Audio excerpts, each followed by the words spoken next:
Assalamualaikum warahmatullahi wabarakatuh. Kami dari kelompok 12 mata kuliah bimbingan dan konseling akan mempresentasikan sebuah makalah yang berjudul Rational Emotive Behavioral Therapy atau biasa disingkat dengan REBT. Saya sebagai moderator akan membacakan anggota dari kelompok kami. Yang pertama, Mbak Widya Noviana, NIM 3319028. Dan yang kedua saya sendiri, Fitri Nur Afifah, NIM 3319029. Baik, selanjutnya akan dijelaskan mengenai pengertian rasional emotif behavioral therapy oleh Mbak Widya Noviana. Silahkan. Pengertian rasional emotif behavioral therapy. Pendekatan rasional emotif behavioral therapy adalah pendekatan behavior kognitif yang menekankan pada keterkaitan antara perasaan, tingkah laku, dan pikiran. Manusia memiliki kecenderungan untuk memelihara diri, berbahagia, berpikir, serta tumbuh dan bergabung dengan orang lain. Akan tetapi, manusia juga memiliki kecenderungan ke arah menghancurkan diri, berlambat-lambat, menyesali kesalahan yang tak berkesudahan, serta... Dan selanjutnya akan saya jelaskan mengenai konsep dasar rasional emotif behavioral therapy. Yang pertama ada perilaku Albert Ellis. Albert Ellis itu merupakan salah satu tokoh dari REBT.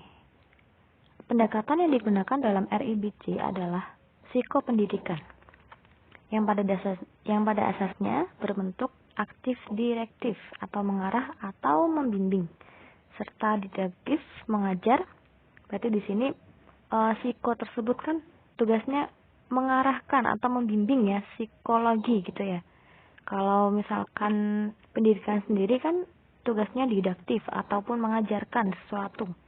Nah, fokus terapi REBT adalah kepada pemikiran, emosi, dan tindakan. Ia dilihat sebagai proses pembelajaran. Jadi proses pembelajaran yang diawali dari proses psikologi tersebut. Jadi belajarnya melalui sisi psikologinya gitu. Baik, yang selanjutnya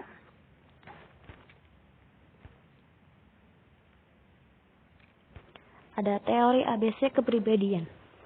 Ada 3 hal yang terkait dengan perilaku, yaitu activating event atau A, belief atau percaya, kepercayaan, B, dan consequence atau konsekuensi atau Z, yang kemudian dikenal dengan konsep ABC.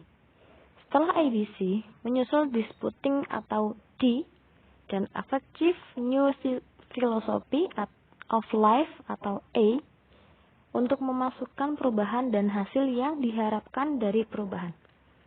Selain itu, huruf goal atau G dapat diletakkan terlebih dahulu untuk memberikan konteks bagi ABC seseorang.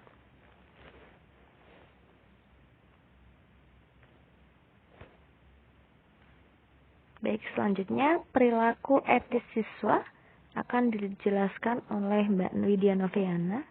Yang ketiga yaitu perilaku etis siswa.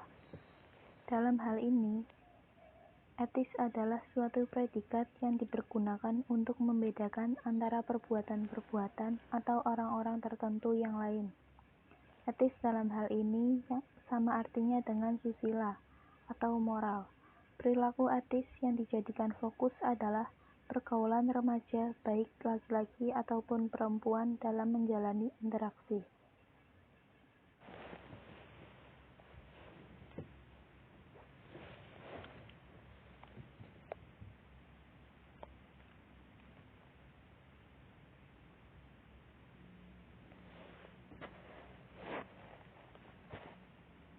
Dan selanjutnya perilaku etis remaja juga akan dijelaskan oleh Mbak Widya. Yang keempat yaitu perilaku etis remaja. Tata aturan dalam proses interaksi antara laki-laki dengan perempuan yang berumur 15-18 tahun yang lainnya seperti yang disampaikan dalam acara TOP atau Ta'aruf dan Orientasi Pesantren pada 7 Juli 2013.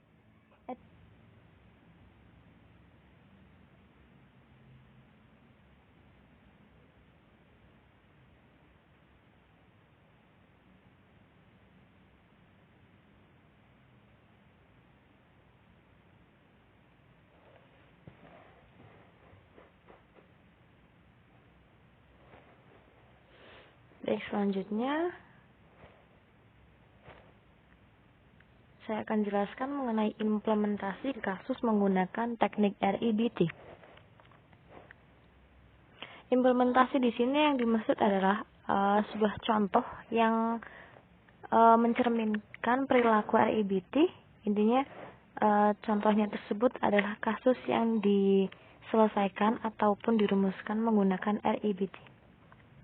Pada suatu kasus remaja zaman sekarang, yaitu meliputi pergaulan bebas, kenakalan remaja, baik laki-laki maupun perempuan, teknik konseling dengan pendekatan rasional emotif behavioral therapy atau REBT menggunakan berbagai teknik yang bersifat kognitif, teknik imagery, dan behavioral.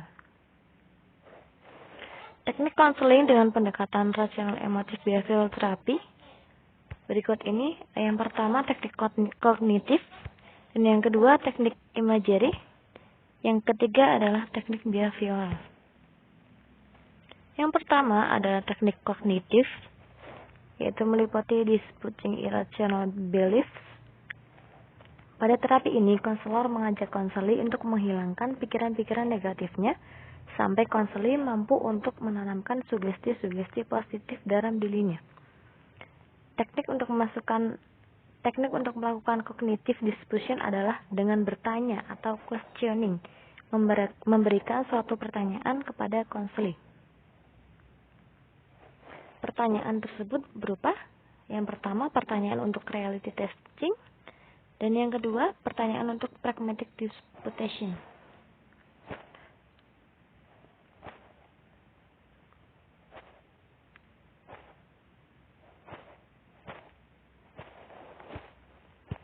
Jadi selanjutnya, yang kedua ada teknik imagery, meliputi rasional emotif imagery. Dalam terapi ini, konseli didorong untuk membayangkan salah satu kejadian atau kesulitan terburuk yang pernah terjadi pada dirinya. Setelah itu, konseli didorong untuk merasakan konsekuensi emosional negatif yang tidak diinginkan yang diakibatkan oleh masalah tersebut. Kemudian, konselor meminta konseli untuk mengatakan pada dirinya sebagai individu dengan berpikir lebih rasional dan mengulang kembali proses di atas sampai perasaan negatif berangsur hilang dalam dirinya.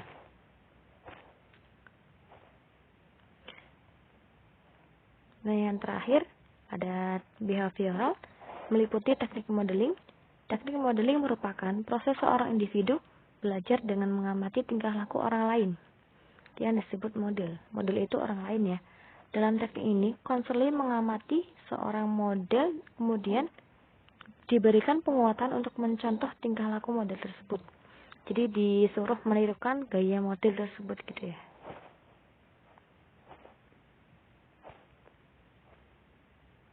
Baik, sekian presentasi dari kelompok 12 mengenai rasional emotif behavioral therapy. Kurang lebih mohon maaf.